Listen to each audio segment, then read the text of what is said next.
Week 12 marks the conclusion of this sequence, not because the work resolves, but because the orientation does. Until now, your attention has been trained to observe how your internal system operates.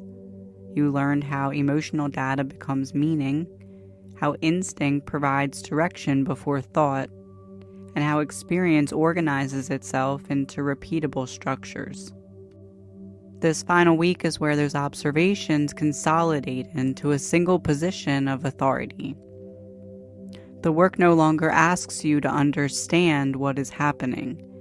It asks you to recognize who is now choosing.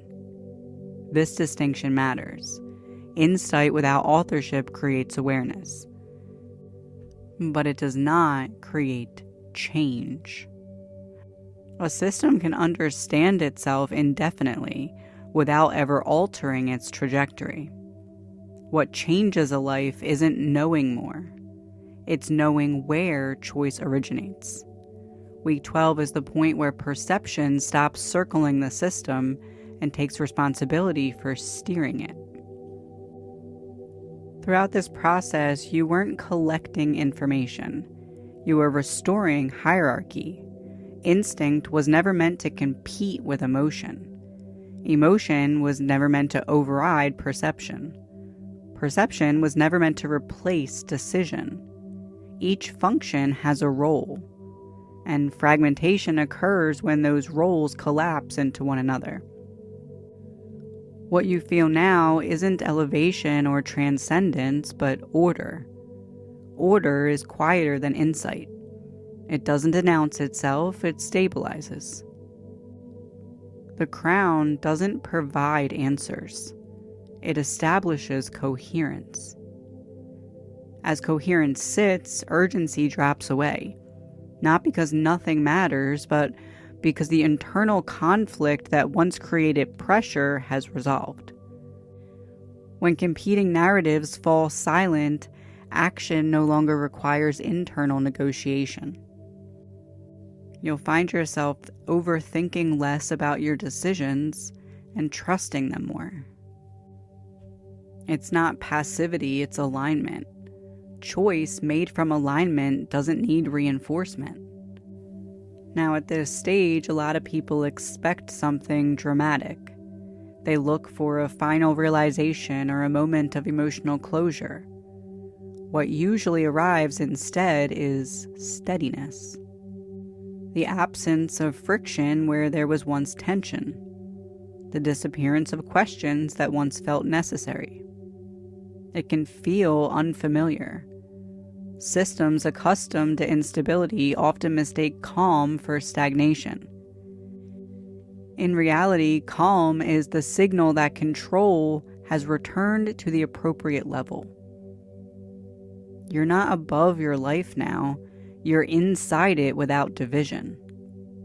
That's the difference between interpreting experience and authoring experience. Interpretation reacts to what appears. Authorship determines orientation before appearance. When you occupy this seat, you don't wait for circumstances to tell you who you are. You decide from coherence, and you allow circumstances to respond. And this doesn't mean that emotion disappears.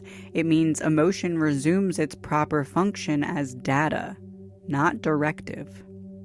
It doesn't mean instinct becomes louder. It becomes more clear. It doesn't mean your perception stops working. It just stops scanning for threat.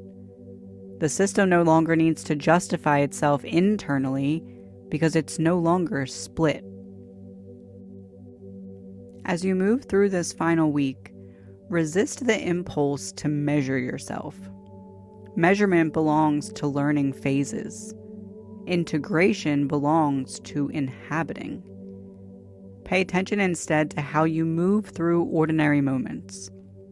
Notice how decisions land without debate. Notice how silence no longer feels empty. How direction appears without force. It's not an ending, it's a transfer of responsibility. From here forward, the work is no longer about discovering the blueprint. It's about remaining in authorship when distraction and emotion and old reflexes attempt to regain control. Authorship isn't something that you achieve once. It's something you remember repeatedly. This week doesn't ask you to become something new. It asks you to stay where you already are. You're not waiting for the new chapter. You're writing from the position that determines how it unfolds. A common error that people will make here is assuming that authorship means certainty. It does not. Certainty belongs to prediction, and prediction belongs to control. Authorship belongs to responsibility. You're not being asked to know how things will unfold. You are being asked to remain accountable for where you are orienting from while they do. This distinction is critical, especially for systems that learned early to survive by scanning outcomes. When you grow up needing to anticipate, manage, or adapt quickly, control masqueraded as safety. But control fractures perception. It splits awareness between what is present and what might happen. Authorship closes that split. It anchors choice in the present moment without collapsing it into passivity. From this seat, you're not reacting to life. You're not bracing against it. You're participating with it.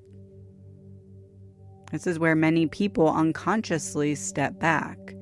The responsibility of authorship can feel heavier than the chaos of reaction. Reaction allows blame to live outside of the self. Authorship removes that escape. When you recognize yourself as the chooser, even discomfort becomes yours to navigate rather than avoid. It's not punishment, it's maturity.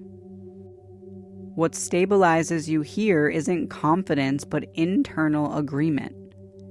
When instinct, emotion, perception, and expression are all no longer competing, effort drops. Energy that was once used to manage contradiction becomes available for movement. This is why clarity often feels like relief rather than excitement. The system finally stops working against itself. You may notice that your relationship to time changes during this phase. Urgency fades, but engagement deepens. You're less rushed, yet more present. Less driven, yet more decisive. This is because attention is no longer fragmented across hypothetical futures. It's rooted where choice actually occurs. In this seat, you don't need to prove alignment. Alignment is evident through consistency. Pay attention to moments where you would previously over-explain. Notice when language simplifies, when you stop justifying boundaries, when decisions no longer require rehearsals. These aren't signs of withdrawal, they're signs that internal authority has returned to its center. Another subtle shift that often emerges here is grief.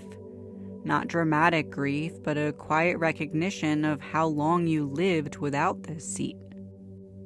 You may notice compassion for earlier versions of yourself who tried to manage life from reaction, interpretation, or endurance. Don't turn this into regret. Regret refractures the system by pulling you backward. Let the recognition exist without commentary. That is integration completing itself. The final task of this week is not to solidify identity, but to loosen it. Authorship doesn't require a fixed self. It requires a stable orientation. Identity can remain flexible without becoming unstable. You're not defining who you are once and for all. You are committing to where decisions originate from, regardless of circumstance. That's why the work doesn't end here. The blueprint was never meant to be a destination. It was meant to restore your ability to navigate without losing yourself. From this point forward, life will still challenge you. Emotion will still rise. Old reflexes will still appear. But they will no longer sit at the head of the table. When reaction speaks, you'll hear it without obeying it. When fear speaks, you'll register it without letting it drive. When desire pulls, you'll feel it without surrendering authorship. That's the difference between experience happening to you and experience happening through you. As this week unfolds, resist the urge to mark it as complete. Completion is a mental construct. Integration is ongoing.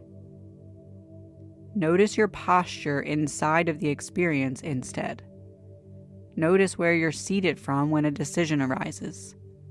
Notice whether you're inside reaction, interpretation, or authorship. And if you catch yourself slipping, don't correct harshly. Correction implies error. Simply return. The seat hasn't moved, only attention has. That's what self-trust actually is. Not believing that you'll always choose correctly, but trusting that you will return to the place where choice is clear. This week doesn't crown you, it doesn't certify you, it doesn't declare arrival. It hands responsibility back to you. So remain here in that energy, not rigidly, not perfectly, but consistently enough that life begins to respond differently. You're no longer learning how to see. You're living from the position that determines what you do with what you see.